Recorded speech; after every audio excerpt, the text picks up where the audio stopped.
Pada kesempatan kali ini kita akan membahas fitur yang terakhir pada Google Analytics, yaitu adalah konversi. Oke, kita klik ya. Di sini kita dapat menemukan semua tentang penjualan ya. Nah, sebelum memakai fitur ini, Anda harus membuat sebuah tujuan atau goal terlebih dahulu supaya nanti di sini kita bisa melihat sasaran kita itu sudah benar atau sudah belum ya. Nah, di sini kita bisa melihatnya ya. Oke. Di fitur konversi ini ada beberapa sub lagi. Di sini ada 4 ya, yaitu sasaran, e-commerce, funnel multi saluran, dan pengaitan. Nah, yang pertama kita ke sasaran terlebih dahulu. Oke. Nah, di sini tentunya yang berhubungan tentang goal kita ya nantinya ya. Oke. Nah, di sasaran ini ada ringkasan, URL sasaran, jalur sasaran balik, validasi corong, dan alur sasaran. Oke, kita mulai dari yang ringkasan terlebih dahulu ya. Oke, di sini kita bisa melihat ya ringkasannya. Nah, di sini ada penuntasan sasaran ya. Berarti yang sasarannya telah sukses di sini sudah mencapai 5 ya. Oke, nah di sini sasaran yang sudah membeli sudah berapa? Nah, di sini kita bisa melihat ya. Nah, di sini ada rasio konversi sasaran dari 5 yang telah tuntas, rasio konversi sasarannya hanya 27,78 saja. Nah, ini rasio pengabaiannya 0%, penjualannya juga 0%. Nah, rasio yang datang pada gelas cantik ini kosong. Rasio berapa lama ini ada 5 orang yang berhasil menuntaskannya ya, atau 5 sesi. Nah, di sini ada berapa banyak penuntasannya ya, seperti itu. Dan apabila kita lihat ke bawah di sini ada yang tuntas ya. Yang tuntas itu tampilan home. Di sini penuntasan halamannya 5 dan 100% seperti ini ya. Jadi dia telah sukses. Nah, selanjutnya di ringkasan di sini ada URL sasaran ya. Kita klik. Oke. Di sini kita bisa melihat ya, kalau tadi kan berdasarkan semua ringkasan semua ini ya. Nah, kalau ini kita mau melihatnya satu persatu. Nah, di sini untuk URL sasaran kita bisa melihat URL sasaran kita nantinya. Oke.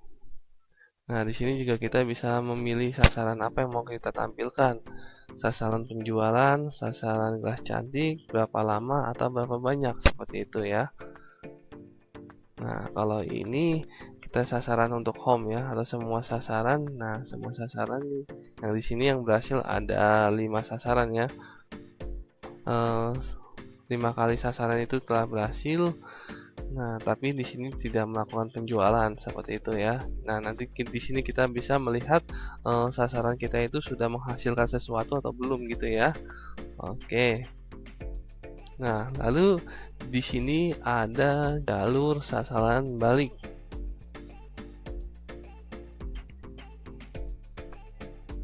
Nah, di jalur sasaran balik ini kita dapat melihat, kan yang sebelumnya kan dikatakan ada 5 sasaran yang telah sukses ya.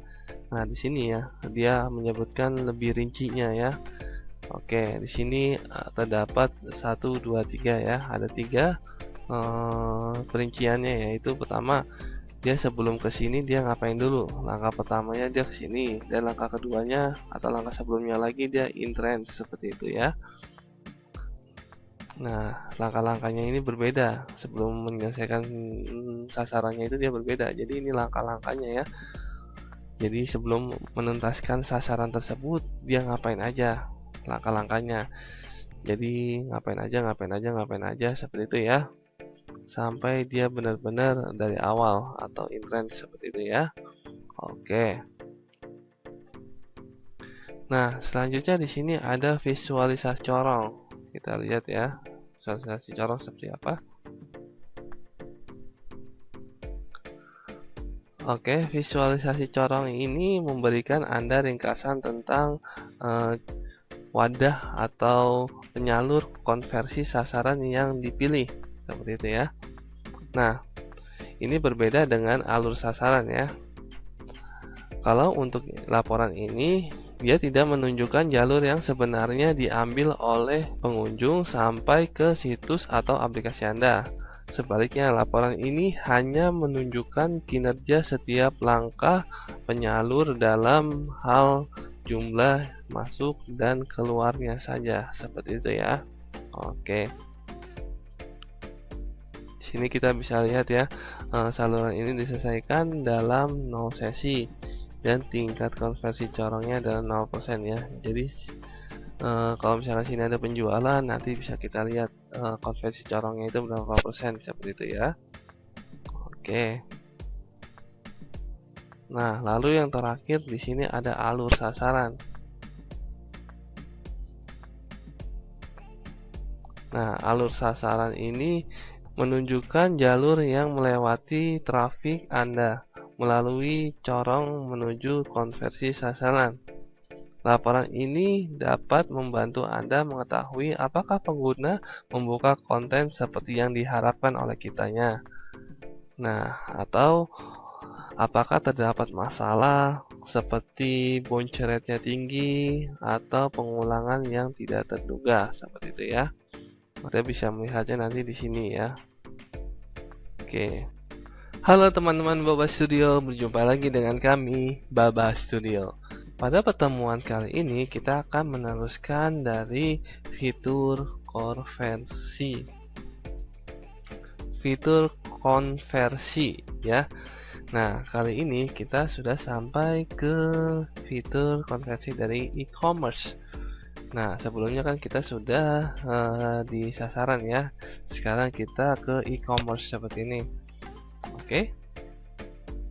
Di e-commerce ini dia ada ringkasan kinerja produk, kinerja penjualan, transaksi, dan waktu untuk membeli. Nah, kita klik ringkasan ya.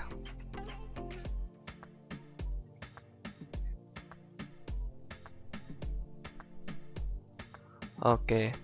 Di sini laporan ini mengharuskan pelacakan e-niaga disiapkan di tampilan. Jadi kalau untuk mengakses laporan ini di sini harus terkoneksi dulu ya dengan penjualannya itu sudah ada gitu ya. Nah, karena di sini belum ada, jadi tidak bisa menampilkan data-data tentang ini ya. Nah, di sini juga ada penjelasannya. Nah, pelacakan e-niaga adalah cuplikan kode yang dapat Anda sertakan ke situs atau aplikasi mengumpulkan data transaksi seperti penjualan produk, jumlah pembelian, lokasi penagihan, serta menghubungkan ke akun analitik. Seperti itu.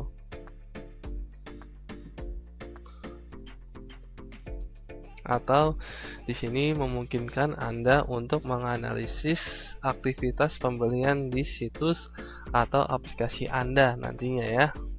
Oke, mungkin di sini saya jelaskan beberapa fitur-fitur yang ada dalam menu-menu ini aja ya. Oke, untuk ringkasan, apabila nanti di situs Anda sudah terkoneksi ya, nah di sini akan ada ringkasan penghasilan, tingkat konversi e-commerce, transaksi, nilai pesan rata-rata, dan metrik lainnya ya, seperti itu. Lalu untuk kinerja produk, di sini Anda dapat bisa mendapatkan laporan dari pendapatan, pembelian, kuantitas, harga rata-rata, dan total KTY rata-rata berdasarkan stok dan kategori, seperti itu ya nantinya. Nah,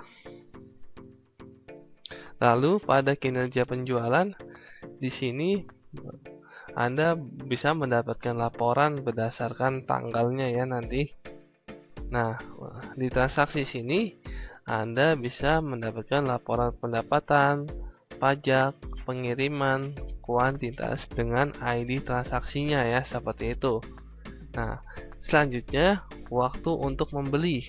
Nah, untuk waktu untuk membeli ini hari untuk transaksi dan sesi untuk transaksinya pengunjung, seperti itu ya. Jadi kita mendapatkan laporannya seperti itu ya. Oke, kita lanjut ke fungsi funnel multi saluran seperti ini ya. Kita klik. Nah, di sini kita mendapatkan beberapa sub lagi ya, yaitu ringkasan, konversi terbantu, jalur konversi terpopuler, selang waktu, dan panjang jalur, seperti itu ya.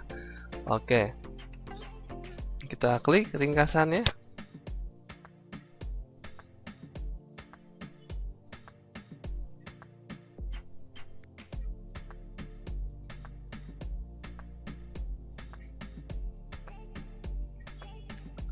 Oke, jadi seperti ini ya ringkasan dari funnel multi saluran. Kita scroll ke bawah, scroll lagi, nah maka hasilnya seperti ini ya. Oke, secara sederhana funnel multi saluran ini menunjukkan bagaimana saluran pemasaran Anda, jumlah trafiknya ya, bekerja sama untuk menghasilkan penjualan dan konversi lain di situs Anda, seperti itu. Nah, misalkan ini konversinya ya, jumlah konversinya, lalu di sini jumlah konversi yang terbantu. Nah, di sini ada keterangannya juga ya, jumlah konversi untuk kemunculan saluran ini di jalur konversi, namun bukan interaksi konversi akhir ya. Itu di sini kita bisa melihat juga jumlah konversi yang terjadi, seperti itu. Nah, di sini juga ada diagramnya ya, atau grafiknya, seperti itu ya. Oke, di sini ringkasannya.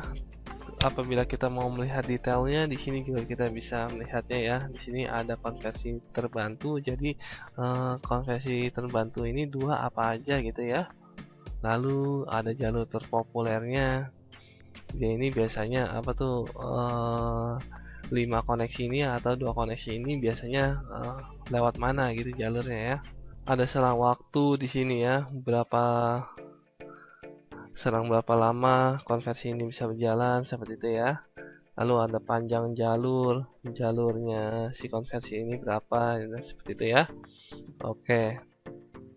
Nah, lalu yang terakhir di sini ada pengaitan.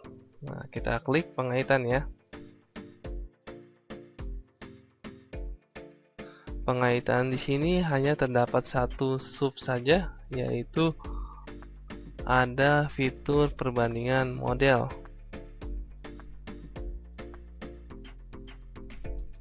Oke, fitur perbandingan model ini digunakan untuk menentukan bagaimana kredit untuk mengkonversi harus dikaitkan dengan saluran pemasaran yang berbeda.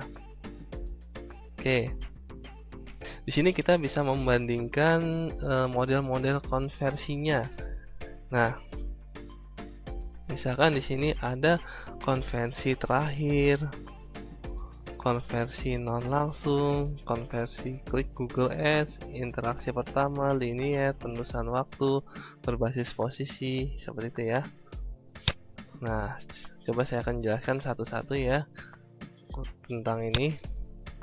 Nah, untuk yang pertama di sini ada konversi yang terakhir ya. Konversi terakhir ini model atribusi interaksi terakhir memberikan kredit 100% untuk konversi interaksi terakhir atau titik sentuh di jalur konversi, seperti itu. Nah, lalu di sini ada klik non langsung terakhir. Nah, di sini adalah model klik tidak langsung terakhir menetapkan semua kredit untuk konversi ke klik tidak langsung terakhir dalam jalur konversi, seperti itu. Lalu di sini ada Google Ads terakhir. Model ini menetapkan semua kredit untuk konversi ke klik iklan Google ketika di jalur konversi, seperti itu. Lalu di sini ada interaksi pertama ya. Nah, model ini menetapkan kredit 100% untuk konversi ke interaksi pertama atau titik sentuh di jalur konversi seperti itu. Lalu di sini ada linear. Linear ini model atribusi linear memberikan kredit yang sama untuk konversi setiap interaksi di jalur konversi seperti itu. Nah, lalu di sini ada penuluhan waktu. Model ini memberikan lebih banyak kredit untuk interaksi yang paling dekat dengan konversi seperti itu. Nah, lalu yang terakhir di sini ada berbasis posisi. Oke. Berbasis posisi ini adalah model yang menetapkan 40% kredit untuk interaksi pertama, 20% kredit untuk interaksi menengah, dan 40% kredit untuk interaksi terakhir seperti itu ya. Oke, jadi di sini nanti kita bisa membandingkan ya data langsung dan rujukan kita ini nilai konversinya itu berapa gitu ya. Nah, kalau di sini kan dia tidak ada karena saya masih belum ada konversinya seperti itu ya. Nah, jadi kita bisa membandingkan datanya seperti ini. Kita pilih dua atau kita bisa memilihnya lagi. Kita saling versus seperti itu ya. Nah, karena di sini saya tidak menggunakan iklan, jadinya tampilan datanya ini sama saja ya. Nah, di sini ada klik Google terakhir dan klik non langsung terakhir seperti itu ya. Oke. Jadi kurang lebih seperti itulah penggunaan dari fitur konversi ya, atau fitur yang disarankan untuk pengguna Google Ads ya, seperti itu ya. Oke. Sekian video kali ini, sampai jumpa di video selanjutnya.